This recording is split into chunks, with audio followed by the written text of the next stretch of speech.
Hey guys, I'm Coach Michael Burt, the Super Coach, and every single week I like spending time with talent. I like spending time with progressive-minded people. I like going back and forth. I like digging a little bit deeper.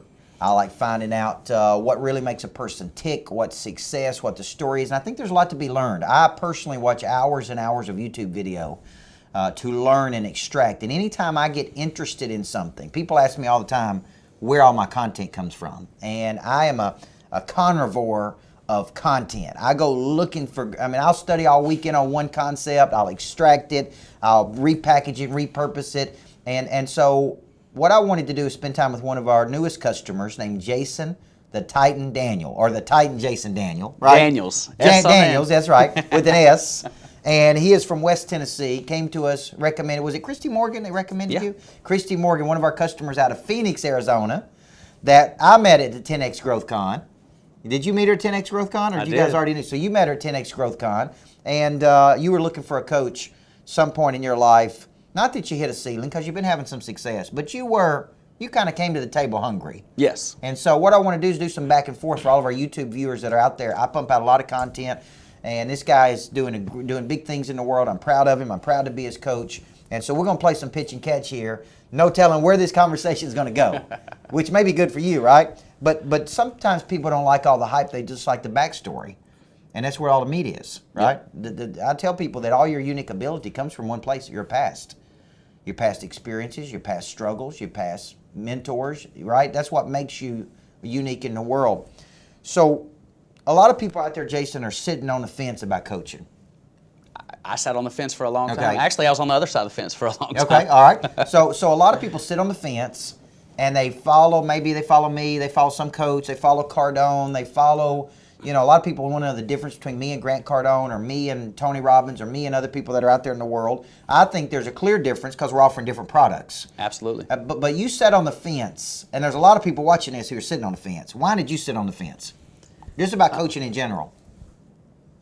Probably pride. Okay. I thought I had it figured out. I was like, what do I need him for? I'm doing fine. That's right. But you can do fine for so long, and then fine's not good enough anymore. Right, that's right. And as you start reaching out, I actually was watching a Facebook Live video, and someone said, what's the shortcut to success? And I was like, there is none. They were like, no, get yourself a mentor or a coach. They can help you miss some of those pitfalls and focus you in. And it's that one thing kind of changed my mind on it. And so I did a Facebook Live asking people about who's your mentor, who's your coach, what do y'all think about it? Yeah. And then I got all this feedback, and the most successful people on that feed were like, oh yeah, I got 2 mentors, a coach, I let this person pour into my life, and I go on these retreats with these people, and I was like, man, I've been missing out. I need to get involved. And so as I put the pride down and was willing to expand my mind a little bit, knowing that going from a mom and pop shop to a full-fledged corporation with no business training, I can use all the help I can get. And so I made myself teachable and coachable and called you, and I was probably the easiest sell in the book, man. It was an easy sell, man. You where I sign up. Well, you talk about some important things. I believe when we know better, we do better. But until we know better, we don't do better. Okay? Maya Angelou said that. But I see a lot of people that are having some level of success. It could be monetary, and they're kind of thinking like you do. Why do I need a coach? Yeah. Well, I was in a coaching program. I've always been in a coaching program since every year that I've been in. And I was in a coaching program for 3 years called Strategic Coach. I went to Chicago, and every year I was in there, I doubled my income. Yeah. So I went from 150 to 300, 3 to 450, 450 and above. And I couldn't say exactly that it was because of that program, but the facts are the facts, and the facts were every year I was in the program, I doubled my income. Yeah. So it had something to do with me. Absolutely. And what it had to do with was reorienting my thinking. You also mentioned going from a solopreneur or mom and pop shop to an enterprise. I hired one guy for a year that did nothing but help me go from Michael Burt, Coach Michael Burt, that was a good speaker, to Michael Burt Enterprises. Yeah. Which has really got me thinking of hiring staff and people and scaling and growing and multiple divisions of a company, multiple profit centers. So you kind of come to that conclusion that, hey, I need somebody. And I really think there's a difference between a mentor and a coach. I think a mentor is a person you go to that's been there, done that. They give counsel. They give coaching. Typically, it may or may not be a paid scenario. A lot of mentors are non-paid. They love giving advice. They love giving counsel. Maybe you see them on a quarterly basis. To me, a coach is a person that engages you in systematic behavior. Yeah. You're paying for the coach. Yeah. The coach has a structure that you need. The mentor gives you some counsel, but the coach gives you the structures. Yeah, and keeps you accountable. I mean, a lot of people, if it's just up to them, they'll lay down. Yes. They'll take their foot off the gas. That's right. But if they know this, they're paying for someone to call them, plug in their life, right. stay involved, and keep them engaged, it's crazy how that works. We think we're so smart as human beings. Yeah. But we're flawed in so many areas. Absolutely. And so coaching helps, fill those gaps, keep us motivated. Yeah. Some of us don't want to get out of bed sometimes. That's just natural. Some of us, That's right. I didn't all get of out of us, bed this morning.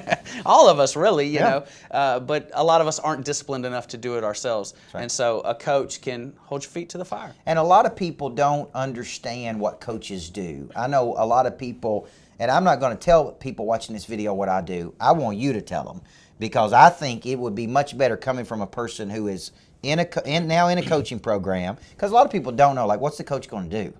Are they going to call me? Are they going to check on me? Explain to people watching this, like, what does that process do for you?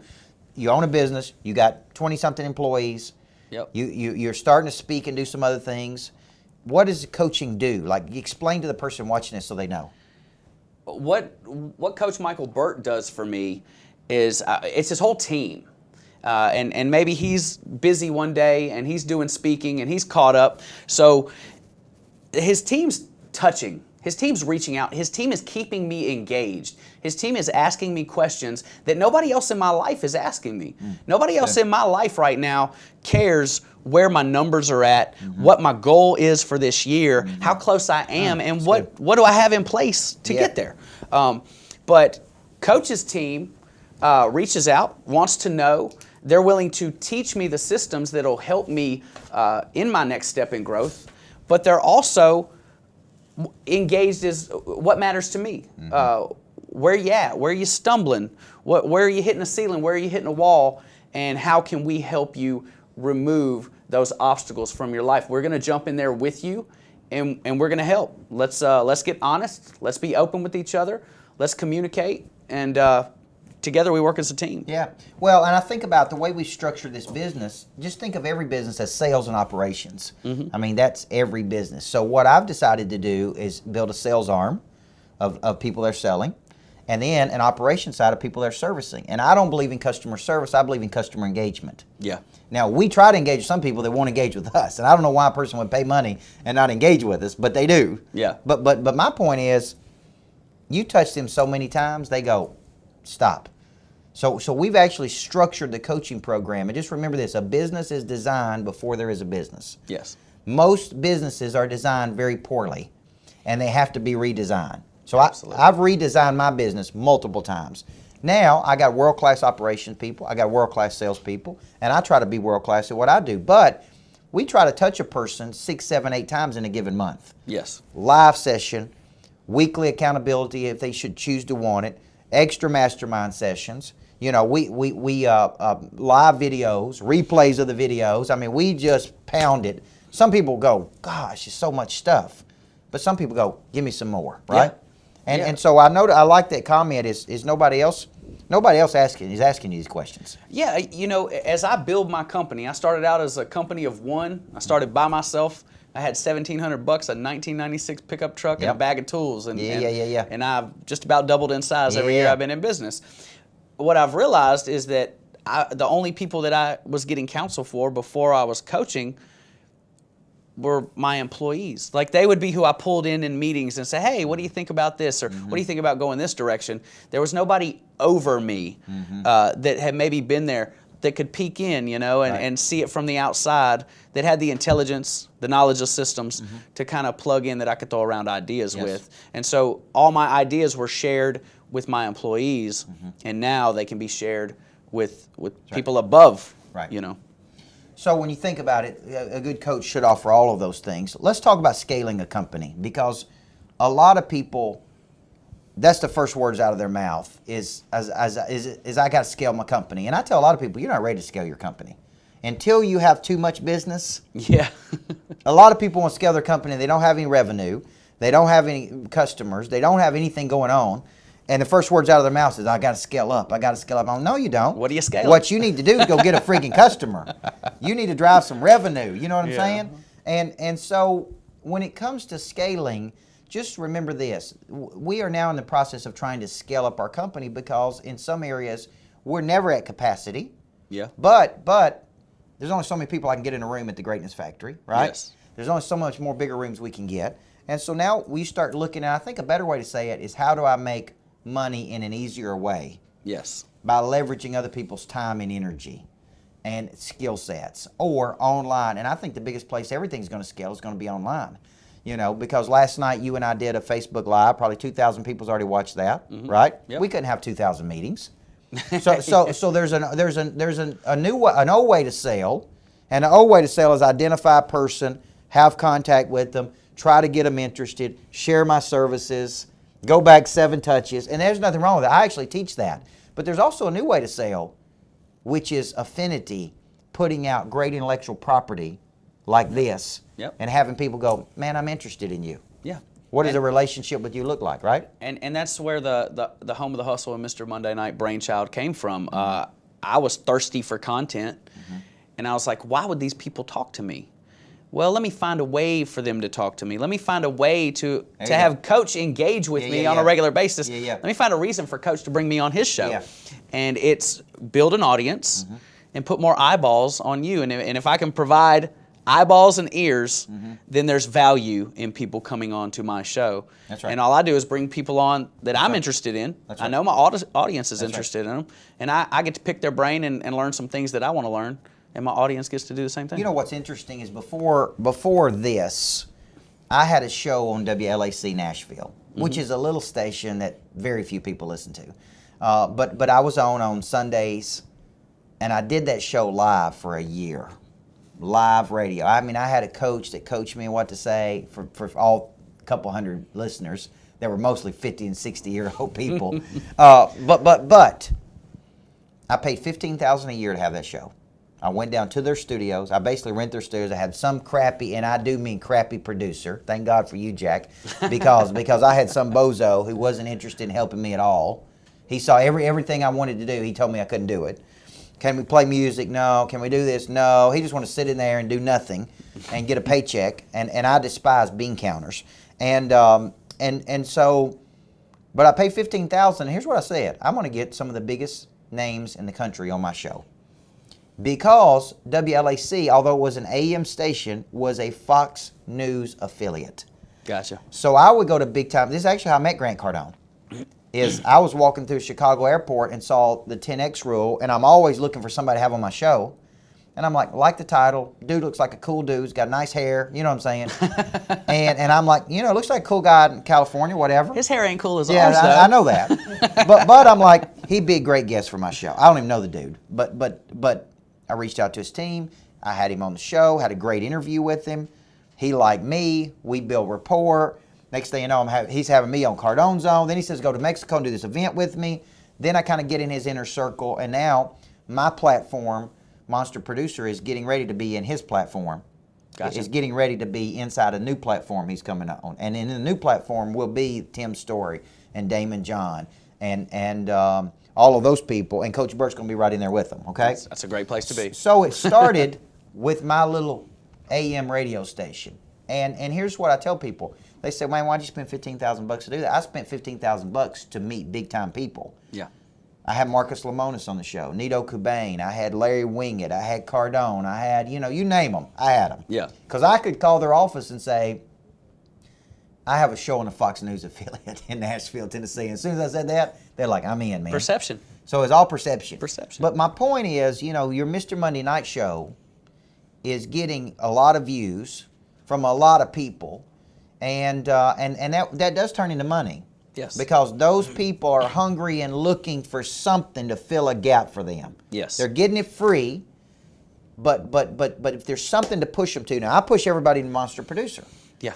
And this is a big mistake I made for many years, is I'd go out and speak at an event, but I didn't have anything to sell them to. Yes. So I sold a book, and I made $1,000 more. throwing out. You got little bait on the hook. Yeah. Or big bait with nothing else to feed That's them when right. they come up on That's shore. right. So now I push everybody to Monster Producer, monthly consistent coaching program. We show a lot of results. That's the program you're in. That's Yes. the program Christy Morgan's in. And I think that's really what separates us from a lot of people out there. Because we actually have a real coaching program. I don't see anything else You like can it. talk to your coach. I don't see anything else Right? like it. You know, I tell people Yeah. this all the time. You're never going to talk to so-and-so. Yep. You're never going to talk to Tony Robbins one-to-one, okay? Just forget it. You know, you're never going to know him. You're never going to talk to him. I love Tony Robbins, but you're one of thousands of people that go to these events. Yeah. You're never going to talk to Tony. And if it is, it's 1 minute to say hi and take a picture with him. Yep. You're never going to have interaction with your coach. And I think that's a big difference in our coaching program. It absolutely is. And that's it's really kind of pushed me in the area where I realized that I've been coaching people forever. Yeah, you know? for free. I've been coaching, I've been mentoring and coaching. And now that I'm starting to take these speaking engagements, I'm working on building out a platform where when I go out there and throw out the bait, I've got something something to give them. And I think that, that it's all congruent. That's intentional congruence. It's congruent with right. me and your affiliation That's right. too. People come in my program, and I coach them up to the level that I can get them. And then when they're ready to get out of high school and go to college or pros or whatever we call it, they leave me and they go to the next level. That's right. And if you want to be great, if you want to be a professional, LeBron James has a coach and a trainer and people around him. I mean, it makes sense. Well, I spent some time with Tim Grover when I was in Miami at 10X. And, I'm just sitting there going back and forth with Grover about Jordan and Kobe Bryant. And here's one of the most interesting things he said to me. He said, Jordan, I said, tell me one thing about Jordan nobody knows. And he's like, Jordan had 2 scorecards. He had the scorecard that they measured him by. Then he had the scorecard he measured himself by. Yeah. And today on my show, bad excuses always follow lousy results. Here's the problem is most people, there's no consequence. There's no high consequence to underperformance. Yes. I don't need a consequence from anybody outside of me because if I don't hit my sales goals, I take things away from myself. Yeah. You see what I'm saying? But a lot of people are not like that. And so he said he had his own scorecard that he measured himself by. Yeah. Okay? And that's his own potential. So I tell people, I don't know what your agreement with the planet is or universe is. I don't know if Jason Daniels is reaching his goal or not. I don't know if you're reaching your potential or not. Only you do. Yes. Okay? And the second thing I took from your conversation there is that, and this is a big thing, most salespeople do not have something to push people to. Yes. And it can be a free thing, but when you're selling, it's not always sell them something. It could be come one time for free. Get them in your network. Come to this event.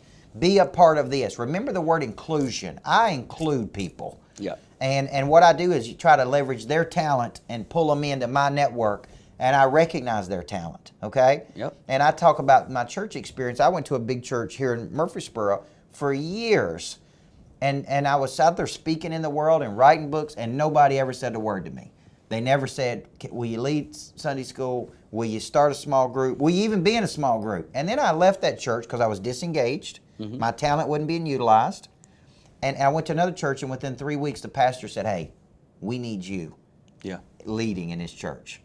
Be in my small group. Lead a group. Do some business stuff for us. Coach me. He was smart enough to go include his talent. Because when you include another person's talent, their engagement goes up. Absolutely. Their interest goes up. Their passion goes up. Their confidence goes up. And a lot of people exclude. And that's a big takeaway. Yep. Everywhere you go, pull people in. And I think that's one of the reasons that we've grown our platform so fast is, I'm not a millionaire. I'm building my business.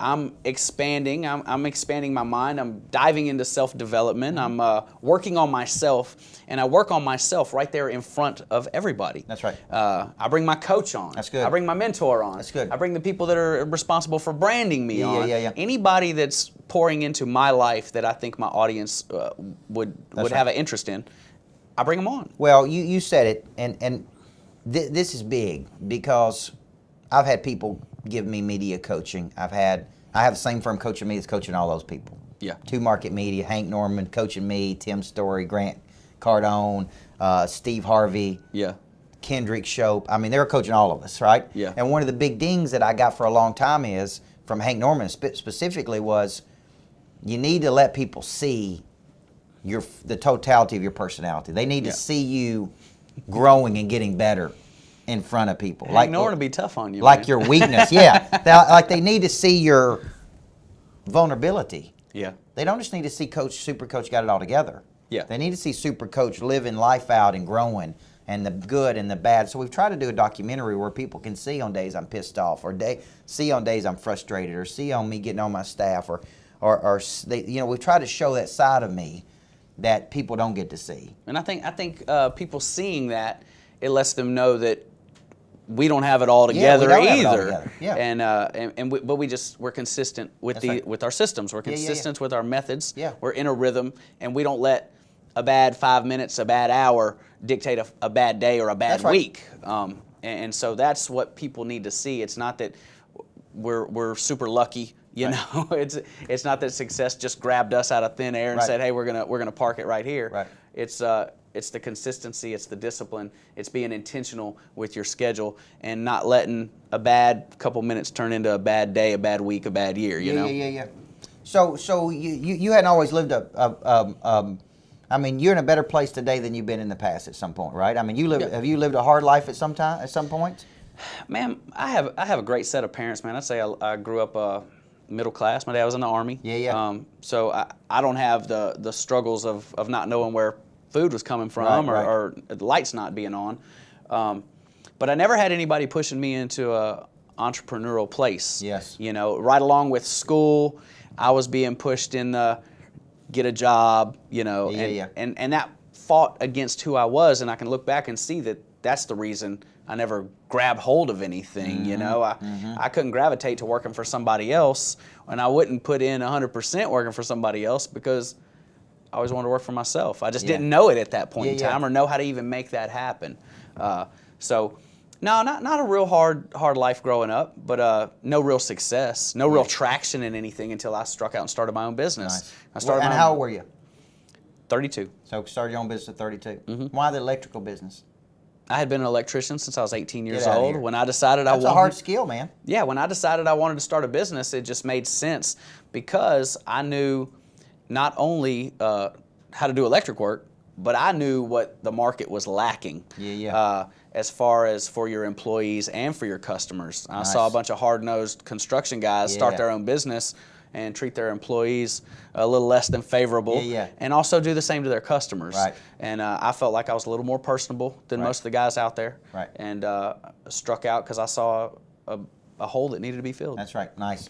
Well, money changes hands when problems are solved, right? Absolutely. And I think when you recognize it more than anything, you reach out and grabbed it. And you said there's a void in the market that I'm gonna do. Well, we appreciate you being a monster producer. I wanted people to get to see a little behind the scenes on what's going on. So now, and this is inspiring, I think, for people, because one of the things you're doing is not only being a successful entrepreneur, you are now branching out and doing some speaking, which is a new thing for you, right? Yes. And you said that out of all the people at 10X GrowthCon, Tim's story resonated the most with you. Yes. See, that's interesting. And story, I did not resonate with Tim's story at the conference. Gotcha. But I met him and I liked him. And we said we need to do something together. And so a few weeks ago, he and I did a back and forth together. I saw. and what was funny was Steve Carlos and those guys at Two Market Media said I was going to be on his podcast. Okay? Yeah. So we get on here and I'm thinking I'm on Tim's story show. And Tim is trying to get his camera all set up and there, and then we get ready, and he just sits there like this. And I'm like, "Am I on your show?" Who's doing the intro? And I was like, and so I lean and look at Jack, and I go, "Welcome to the Super Coach Show." I got special guest Tim Story on here with me, and man, it was a fascinating interview. And I watched it. And I connected with him. Yeah. And I went home and told my wife that night, man, this dude's good. Well, there's a couple reasons that he resonated Yeah, with tell me, me and why he resonated with you. His style really kind of laid back, validated what I do. I got you. He speaks fast. He lets the crowd catch up. He walks around the stage kind of low and down, and he's got a swag to him. Yeah. And his voice isn't real deep, and mine's not real deep. So his presentation resonates with my presentation. So it was like, I don't have to be that's right. that kind of guy to speak, and those guys resonate with me. And there was other people there. JJ's deal on culture, I immediately took it and turned it right back into my company. Andy Frizella, the whole customer service, you know, quit looking at all these other places to make money and just focus on pleasing your customer. So those two things I took back and implemented in my company, and we're seeing the fruit of that right now. But as far as me and my speaking and the way that I talk, Tim Story, who I'd never heard speak before, he got up on that stage and just, I had goosebumps, man. He rocked it out. So he's cool, man, and he's good. And you know, he said something during the interview that I really resonated with. And he said, you know, you have revelation, and that revelation is followed by conviction, and that conviction is followed by movement. Yep. And I think that, I mean, so he was really, really good. So you got Mr. Monday Night. I'm going to be on there in the next couple of weeks. Yep. We're unpacking some things. Except for this Tuesday. Except this coming Monday night because it's July 3rd. Yeah. And so we do a Mr. Monday Night together. You're in our big coaching program, Monster Producer. Yep. Jason the Titan Daniels. You're going to be writing your book that's coming out. You're going to be speaking more, and you're going to be dominating in the electrical business. Is that right? That's it. For right now, that's it. I don't know what's next. We'll figure it out. Thank you, brother. Listen, Yes, thank sir. you. Jason Daniel, the Titan. Jason Daniel, and watch this guy because he's going to be very successful, and we're honored to be his coach and really, really excited about continuing to help him play at a much higher level. So thank you for joining us. I don't know what I'd call this, a little bit of super coach, a little bit of back and forth, a little bit of pitch and catch, but sometimes people just need to slow down to speed up and get to skinny, okay? Thanks for being on the show, man. Thank you.